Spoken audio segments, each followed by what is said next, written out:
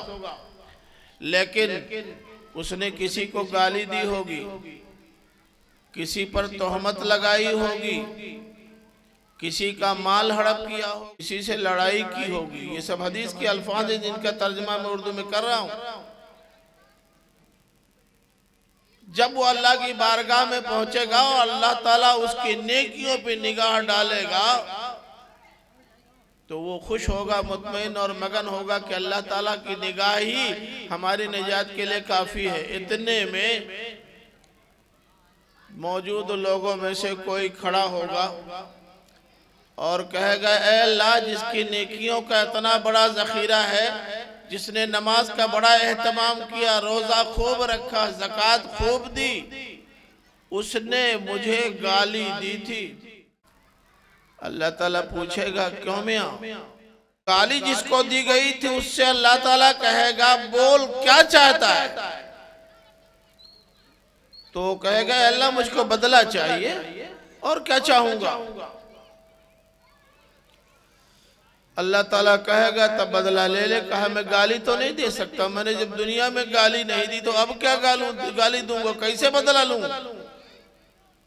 تو اللہ تعالیٰ فرمائے گا کہ اس کو گالی سے جتنی اذیت پہنچی ہے اس اذیت کے مقدار اس کی نیکیوں میں سے حصہ نکال کر اسے دے دیا جائے گا، اور وہ اس کی نیکیوں میں سے وہ حصہ چلا جائے گا۔ پھر کوئی کھڑا ہوگا، وہ کہے گا، اے اللہ، میرا بھی حق بنتا ہے کچھ، تمہارا کیا حق ہے بھائی؟ اس نے جھوٹی تہمت مجھ پر لگائی تھی، میرا کسی سے کوئی ناجائز و غلط تعلق نہیں تھا، لیکن اس نے سماج میں میری عزت خاک میں ملا دی، میرے خلاف الزام لگا کر۔ اللہ تعالیٰ اس سے پوچھے گا، کیوں میاں، یہ صحیح کہہ رہا ہے؟ تو کہے گا، ہاں صحیح کہہ رہا ہے۔ کہا تب کیا بتاؤں، اب تو میرے پاس کچھ ہے نہیں۔ تو اللہ تعالیٰ کہے گا کہ اس کی تہمت کی وجہ سے جتنی اذیت اس کو پہنچی ہے اس اذیت کی بھرپائی کے لیے اس کی نیکیوں سے اتنی نیکیاں نکال کر اسے دے دی جائیں، وہ بھی لے جائے گا۔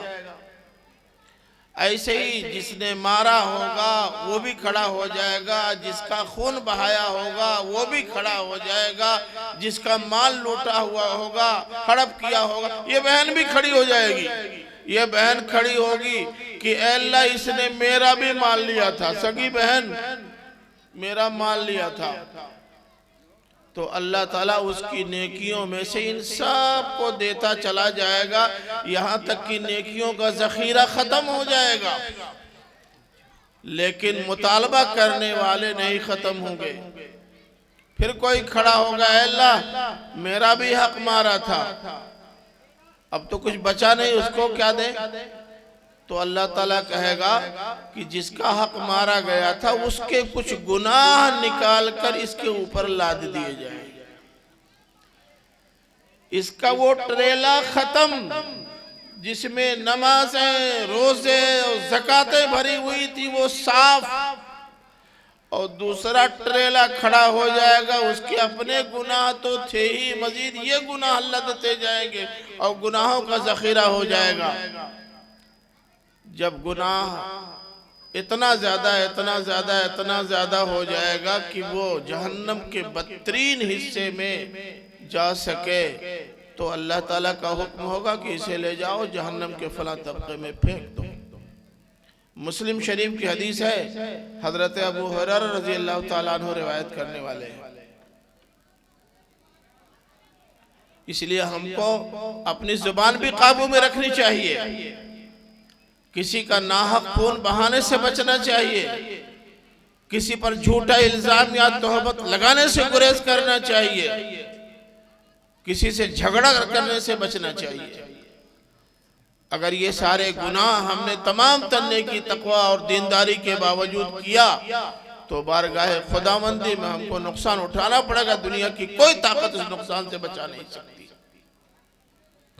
انہی حضرت ابو ہریرہ رضی اللہ تعالی عنہ سے روایت ہے، مسند احمد کی حدیث ہے، حضرت ابو ہریرہ رضی اللہ تعالی عنہ فرماتے ہیں کہ ایک بار ہم لوگ اللہ کے رسول صلی اللہ علیہ وسلم کی خدمت میں بیٹھے ہوئے تھے،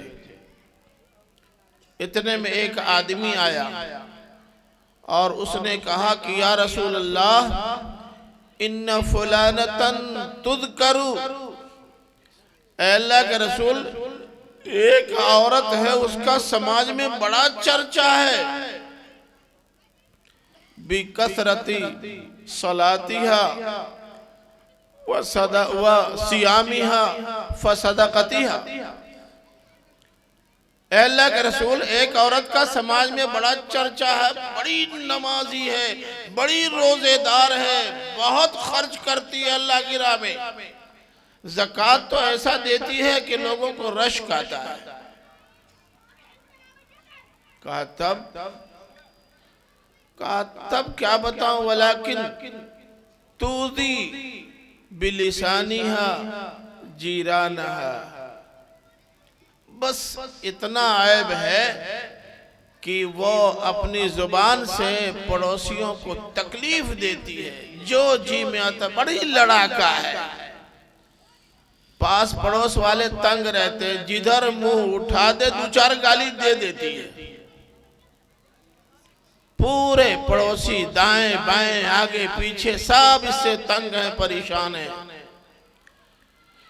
نماز بہت پڑھتی ہے، نوافل ادا کرتی ہے، روزے تو ہر ہفتے 2-4 رکھ لیتی ہے، اور زکوٰۃ اتنا دیتی ہے کہ اس کے پاس مال نہیں بچتا۔ بس یہی ایک کمزوری ہے کہ پڑوسیوں کو یہ ہمیشہ اذیت دیتی رہتی ہے، تکلیف دیتی رہتی ہے اپنی زبان سے۔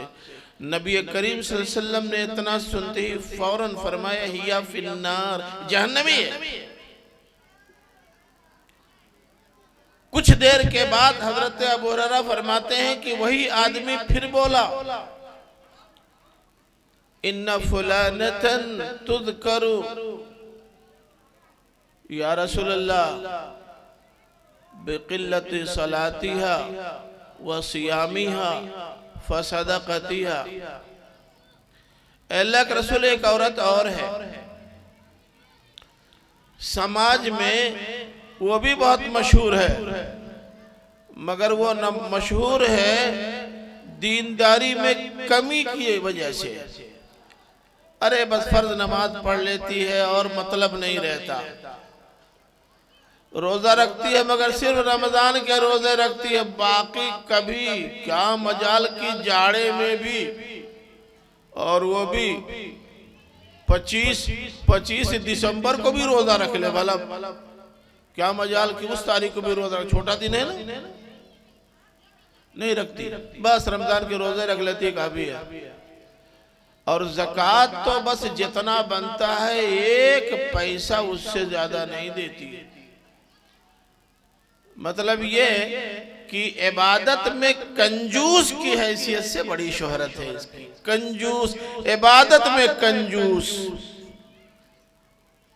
لیکن اے اللہ کے رسول کا لیکن کیا کہا؟ لیکن یہ ہے کہ لا تؤذی بلسانہا جیرانہا، اپنی زبان سے اپنے پڑوسیوں کو تکلیف نہیں پہنچاتی۔ ہر آدمی خوش، کیا عورت ہے پڑوس میں، کبھی گالی اس نے نہیں دی، برا بھلا نہیں کہا، یہاں تک کہ اگر ہمارے بچے اس کا کچھ نقصان بھی کر دیں تو شکایت نہیں کرتی، اس کی آواز نہیں باہر آتی۔ نہایت سلیقے کی عورت ہے، یعنی وہ عبادتوں میں فرائض کو چھوڑ کر باقی اور چیزوں میں بہت آگے نہیں ہے، لیکن اللہ کے بندوں کے ساتھ، اس کی بندیوں کے ساتھ سلوک میں نہایت اعلیٰ درجے کی عورت ہے۔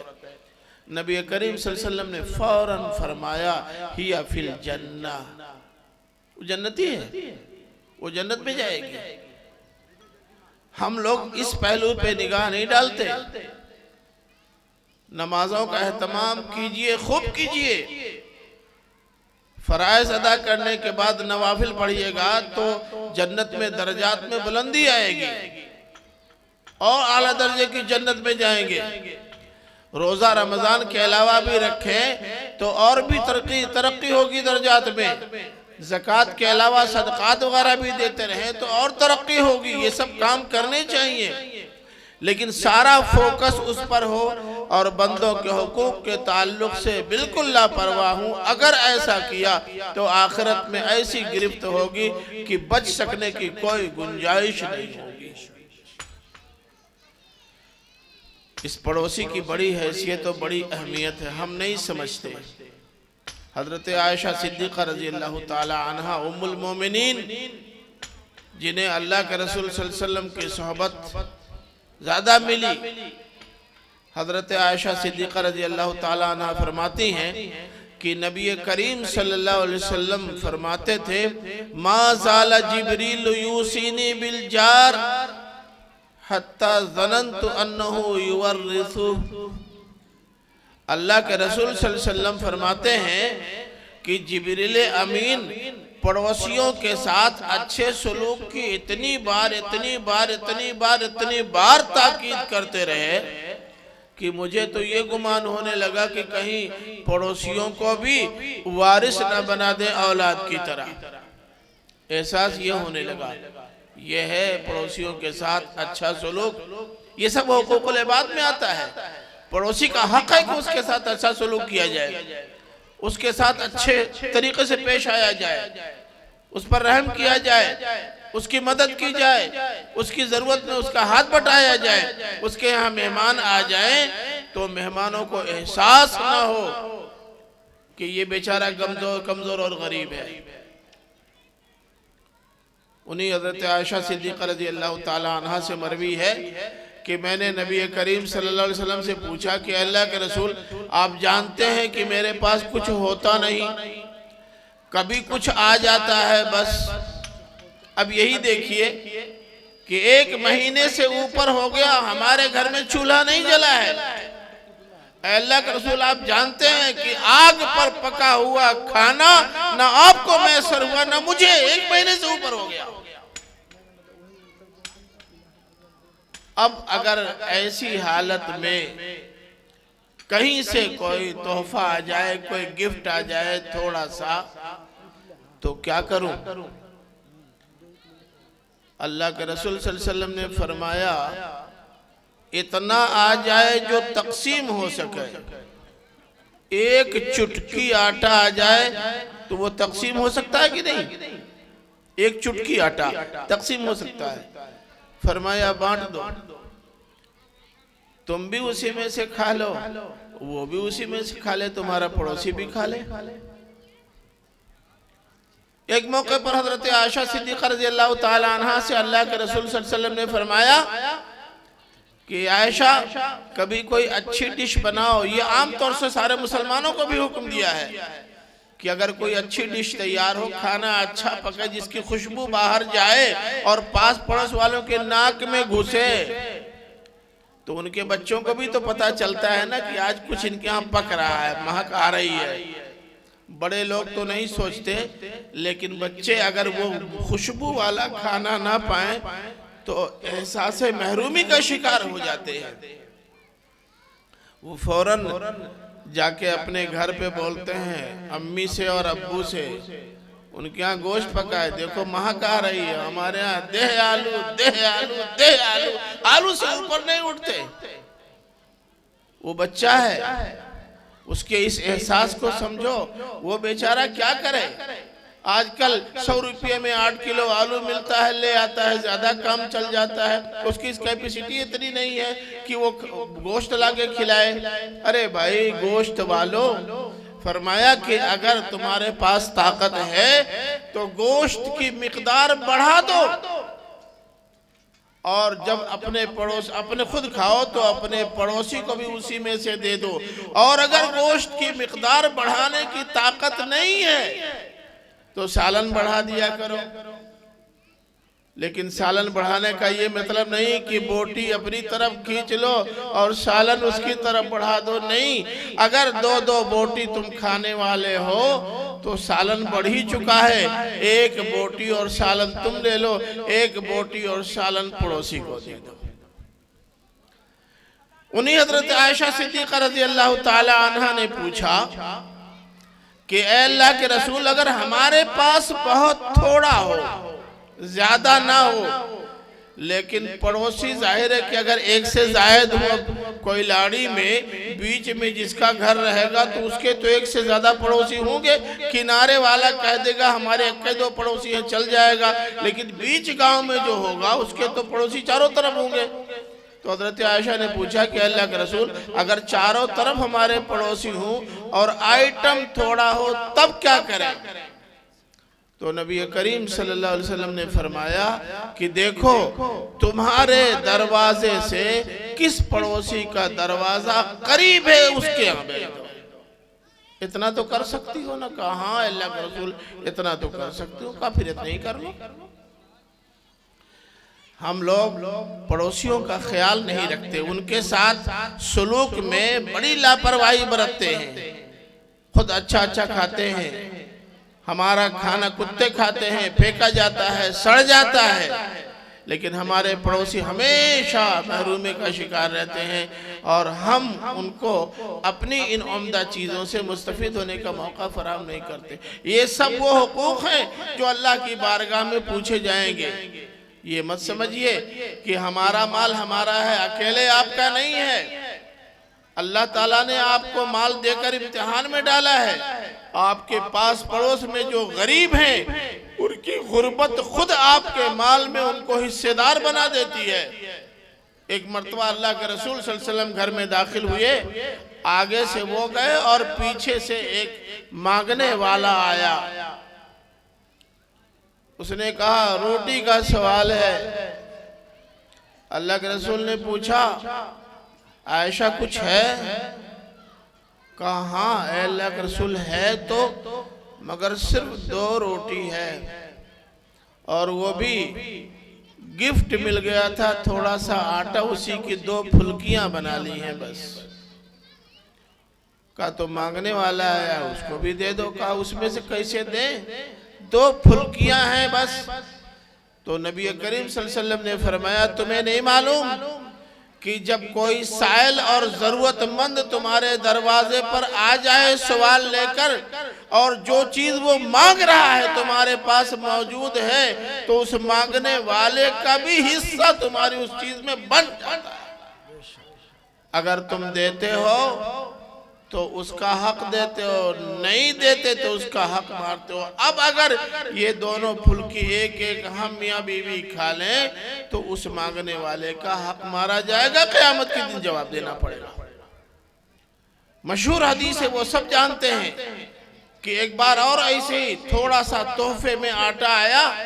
حضرت عائشہ رضی اللہ تعالی عنہ نے اس کی بھی 2 ہی پھلکیاں بنائیں اور ادھر بنا کے رکھا، ادھر نبی کریم صلی اللہ علیہ وسلم گھر میں داخل ہوئے اور اتنے میں بکری پڑوسن کی آئی اور منہ میں دبایا 9-2-11۔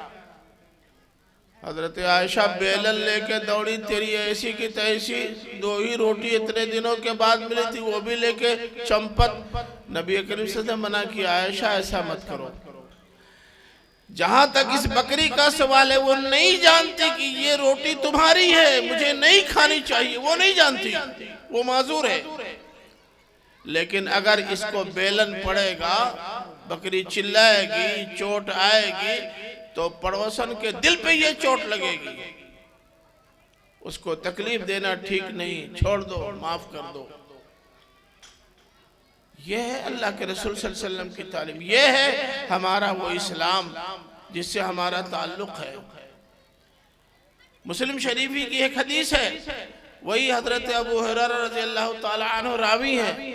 حضرت ابو ہریرہ رضی اللہ تعالیٰ عنہ فرماتے ہیں کہ اللہ تعالیٰ قیامت کے روز پوچھے گا اپنے اس بندے سے جو خود کو مومن کہتا ہے، وہ پوچھے گا میرے بندے کیا لائے ہو؟ اے اللہ نماز لایا ہوں، زکوٰۃ لایا ہوں، روزہ لایا ہوں، بہت کچھ لایا ہوں، تلاوت لے کے آیا ہوں، عمرہ کرنے گیا تھا لے کے آیا ہوں، حج کرنے گیا تھا لے کے آیا ہوں، بہت کچھ لے کے آیا ہوں۔ پوچھے گا اچھا یہ بتاؤ میں بیمار تھا، میری عیادت تم نے کیوں نہیں کی؟ ایک حدیث میں عیادت والی بات پہلے ہے اور دوسری حدیث میں عیادت والی بات پیچھے ہے، مگر یہ ہے اللہ تعالیٰ پوچھے گا میں بیمار تھا، میری عیادت کیوں نہیں کی؟ بندہ کہے گا اللہ تو کہاں بیمار ہوتا ہے، تو رب العالمین ہے۔ تو اللہ تعالیٰ فرمائے گا کہ میرا فلاں بندہ بیمار تھا، اگر تم اس کی عیادت کو گئے ہوتے تو گویا میری عیادت کو آئے ہوتے۔ میرا فلاں بندہ، تم نے مجھے کھانا کیوں نہیں کھلایا؟ بندہ پھر کہے گا اللہ تو کہاں کھانا کھاتا ہے؟ کہا میں نہیں کھاتا، لیکن میرا فلاں بندہ کھانا کھاتا ہے، کھانا نہ پانے کی وجہ سے بھوکا تھا، تم نے اسے کھانا کیوں نہیں کھلایا؟ اسے کھلایا ہوتا تو گویا مجھے کھلایا ہوتا۔ ایسی پانی کے سلسلے میں بھی پوچھے گا۔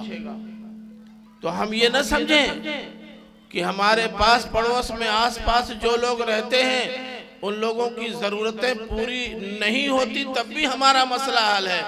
اسرار بھائی یہاں موجود ہیں، اب ان کے منہ پہ کہنا تو مناسب نہیں ہے، اگر وہ کان بند کر لیں تو ان کے حوالے سے ایک واقعہ سنا دوں۔ لاک ڈاؤن میں 2 موٹر سائیکل والے آئے، وہ جو بستی سرائمیر کے پچھم نہر پر جو چھوٹی سی بستی کی بسی ہوئی ہے، نہر کے پاس، وہاں سے 2 آدمی آئے اور میرے گھر کے پاس رکے حسن پور میں، پھر آگے بڑھ گئے۔ آدھا گھنٹہ کے بعد پھر واپس آئے، پھر وہیں رک گئے۔ میں نکلا، میں نے کہا بھائی خیریت، کسی کو تلاش کر رہے ہیں آپ؟ تو کہنے لگے ہاں تلاش تو کر رہے ہیں۔ ہم نے کہا کس کو؟ کہا یہی نہیں معلوم کہ کس کو تلاش کر رہے ہیں۔ ہم نے کہا بھئی یہ کون سی منطق پڑھ کے آئے ہیں آپ؟ انہوں نے کہا منطق نہیں ہے، اصل میں ہم لوگ کاروباری ہیں، روزانہ سامان اپنا لاتے لے جاتے، بیچتے کھاتے ہیں، لیکن لاک ڈاؤن کی وجہ سے کاروبار بالکل ٹھپ ہے۔ 3 دن سے میں میرے بچوں کے ساتھ فاقہ کر رہے ہیں، ہم دونوں کی حالت یہی ہے۔ نکلے تھے کہ کوئی پہچان والا ملے گا تو سلام کر لیں گے، شاید پوچھ دے، مگر کوئی پہچان والا ملا نہیں تو واپس چلے آئے۔ تو میں نے کہا مجھ کو تو پہچانتے ہیں؟ کہنے لگے ہاں۔ تو میں نے کہا تو آپ کو یہیں رک جانا چاہیے۔ بہرحال وہ رکے، مجھ سے جو ہو سکا میں نے کیا۔ میں نے کہا جائیے، پھر 2-1 دن کے بعد جیسا ہوگا ہم کو بتائیے گا، انشاءاللہ انتظام کیا جائے گا۔ یہ تھوڑا سا اس کو مائک ٹھیک کیجئے۔ دوسرے دن شام کو وہ دونوں بائک سے پھر آئے اور انہوں نے کہا مولانا صاحب ہم اس لیے آئے ہیں کہ آپ کو بتا دیں کہ اب ضرورت نہیں ہے۔ ہم نے کہا کیوں؟ تو انہوں نے کہا اسرار بھائی آئے تھے اور سارے گھروں میں کھانے پینے کا سامان اتنا پہنچا گئے ہیں کہ 15 دن کسی طرف تاکنا نہیں ہے۔ اسرار بھائی کو میں یوں بھی کافی عزت دیتا ہوں، ان کی بڑی قدر کرتا ہوں، لیکن اس کے بعد ان کا قد اور بڑا ہو گیا میرے نزدیک، اور بڑا ہو گیا۔ یہ ہے انسانی ہمدردی، اس کو انسانی ہمدردی کہتے ہیں۔ تو جب ہم لوگ اپنے ساتھ رہنے بسنے والوں کے ساتھ نسوارت، بغیر کسی فائدے کے، صرف اللہ کی رضا کے لیے، انسانی ہمدردی کے ناطے لوگوں کے ساتھ اپنا سلوک اچھا بڑھائیں گے، تو لائیے میں لکھ دوں دل کے کاغذ پر کہ جس دن ہمارا سلوک اور رویہ وہ ہو جائے گا جو اسلامی ہے، اور ہمارے پڑوس میں رہنے والا، ہمارے آس پاس رہنے والا، ہمارے ساتھ کاروبار کرنے والا، ہمارے ساتھ رات دن بتانے والا جس دن یہ سمجھ جائے گا کہ یہ ہمارے لیے مفید ہے، اس کے دل میں کم سے کم ہمارے تئیں اس کے دل سے نفرت نکل جائے گی۔ ویسے بھی اللہ تعالیٰ نے قرآن مجید فرمایا ہے کنتم خیر امت اخرجت للناس، تم بہترین امت ہو، اور تمہارے بہترین امت ہونے کی پہچان یہ ہے کہ اخرجت للناس، لوگوں کے لیے نکالے گئے ہو، درد دل کے واسطے پیدا کیا انسان کو، ورنہ طاعت کے لیے کچھ کم نہ تھے کروبیاں۔ اللہ تعالیٰ کو اگر اطاعت ہی کروانی ہوتی تو فرشتوں کی تعداد کم نہیں ہے، اور وہ اللہ تعالیٰ کی عبادت میں یوں مصروف ہیں کہ جب اللہ تعالیٰ نے حضرت آدم کو بنانے کا پلان بنایا تو ان سے جب ذکر کیا تو انہوں نے فوراً کہا کہ اے اللہ ان کو بنانے کی کیا ضرورت، نحنو نسبح بحمدک ونقدس لک، ہم تو تیری حمد بیان ہی کر رہے ہیں، تیری عظمت و کبریائی اور تیری تقدیس بیان ہی کر رہے ہیں، اور ہماری تعداد کم نہیں ہے، بہت زیادہ ہے۔ اگر یہی مقصد ہے تو ہم کافی تھے، ان کو بنانے کی کیا ضرورت؟ اور کون نہیں جانتا کہ فرشتے پوری دنیا کے سارے انسانوں سے کئی گنا زیادہ ہیں۔ سب سے بڑی دلیل تو یہ ہے کہ حضرت آدم علیہ السلام سے لے کر قیامت تک جتنے انسان آئیں گے سب کے کندھوں پر 2 فرشتے متعین، جو ایک آدمی کے کندھے پر گئے لکھنے کے لیے ان کو دوسرے کے کندھے پر لکھنے کی ڈیوٹی نہیں ملے گی۔ تو پوری دنیا میں جتنے انسان آئے اور ہیں اور آئیں گے سب کا جسٹ ڈبل تو یہی 2 ہو گئے۔ یہ مجلس جو لگی ہوئی ہے، جہاں دین کی باتیں ہو رہی ہیں، لوگوں کو رہنمائی فراہم کی جا رہی ہے، حدیث میں ہے کہ ایسی تمام خیر کی مجلسوں میں فرشتوں کی ایک جماعت موجود ہوتی ہے، ایک جماعت، اور وہ جماعت باقاعدہ ایک ایک چیز نوٹ کر رہی ہوتی ہے۔ بولنے والا بول کیا رہا ہے، نفرت پھیلا رہا ہے، محبت پھیلا رہا ہے، آگ لگا رہا ہے، پانی ڈال رہا ہے، یہ سب نوٹ کرتے ہیں۔ مجلس میں جو لوگ شریک ہیں ان کی ساری چیزیں وہ نوٹ کر رہے ہیں، ان کی حاضری اور شرکت نوٹ کر رہے ہیں۔ تو فرشتوں کی تعداد کم نہیں، بہت زیادہ ہے، بہت زیادہ ہے۔ اس کے باوجود اللہ تعالیٰ نے اسپیشلی ہم کو اور آپ کو بنایا، اللہ تعالیٰ نے بنایا، اس دنیا کی خلافت دی، اس کی حکومت دی، اور کہا کنتم خیر امت، تم سب سے بہتر امت ہو، اخرجت للناس، تمہیں لوگوں کے لیے نکالا گیا ہے، لوگوں کی بھلائی کے لیے نکالا گیا۔ اگر ہم لوگوں کے لیے اللہ تعالیٰ کی طرف سے متعین ہیں تو اپنی ذات تک محدود کیوں رہ جائیں؟ اللہ کا مقصد پورا نہیں ہوگا۔ ناظم صاحب گھڑی دیکھنے لگے، اس سے معلوم ہوا کہ میرا ٹائم ختم۔ وآخر دعوانا الحمدللہ رب العالمین۔